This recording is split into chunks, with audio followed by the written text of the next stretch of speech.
My mother-in-law destroyed my wedding dress the night before my big day because she claimed it would outshine her own daughter's $10,000 dress, but then my father-in-law stepped in and revealed a dark secret that left everyone speechless.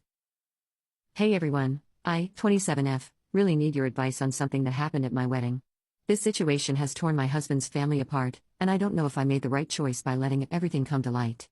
My hands are literally shaking as I type this, but I need to get this off my chest. I got married last weekend to my wonderful husband James, 29M. We've been together for 5 years after meeting at a mutual friend's barbecue.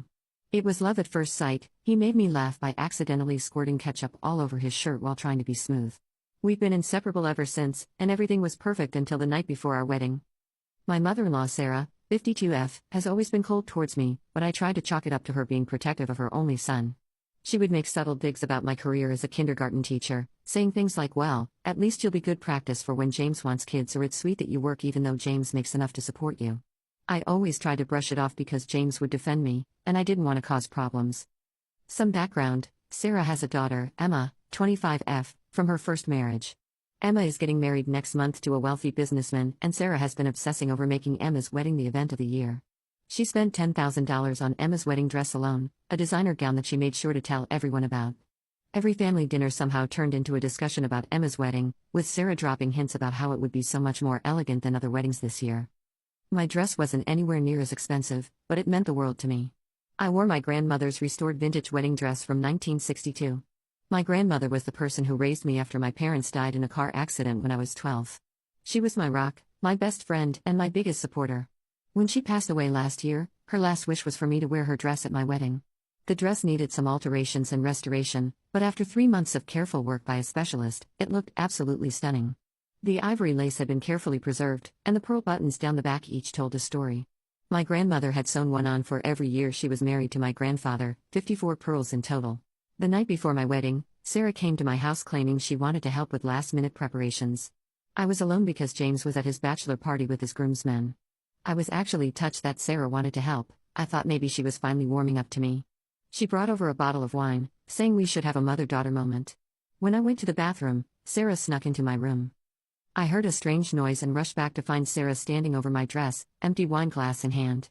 The beautiful ivory lace was soaked in red wine, spreading like a bloodstain across my grandmother's legacy.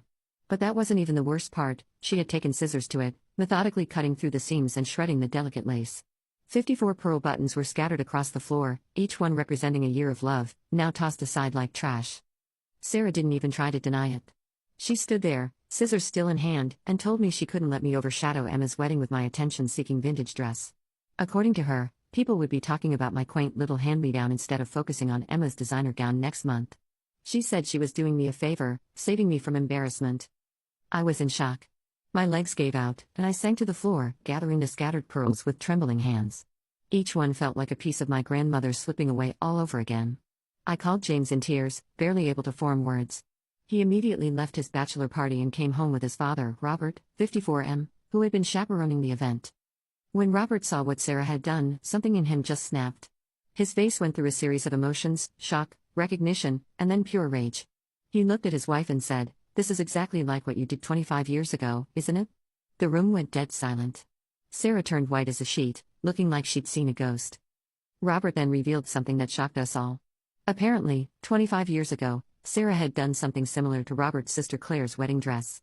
Claire was marrying into the wealthy Anderson family, while Sarah and Robert were struggling financially at the time.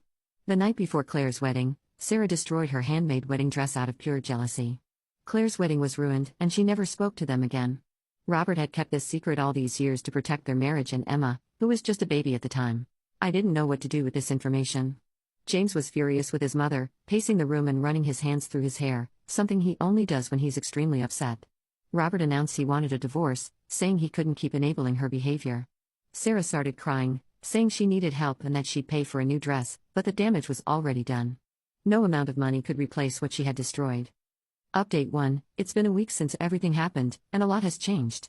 First, I want to thank everyone for their support and advice. The wedding did happen, just not as planned.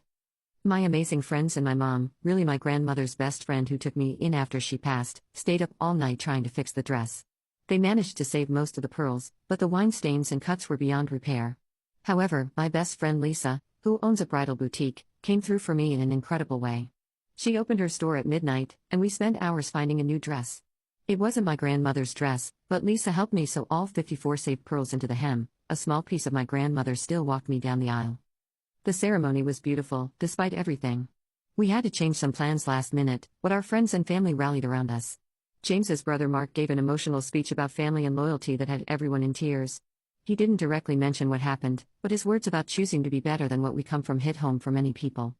Robert moved out of their house the next day and is staying with Mark. He filed for divorce and is determined to go through with it this time. He confessed that Sarah had shown similar behavior throughout their marriage, but he always made excuses for her. He said he's tired of enabling Sarah's behavior and watching her hurt people. The most surprising development came from Emma. When she found out what her mother did, she was horrified. She came to our wedding reception and pulled me aside to apologize, even though none of this was her fault.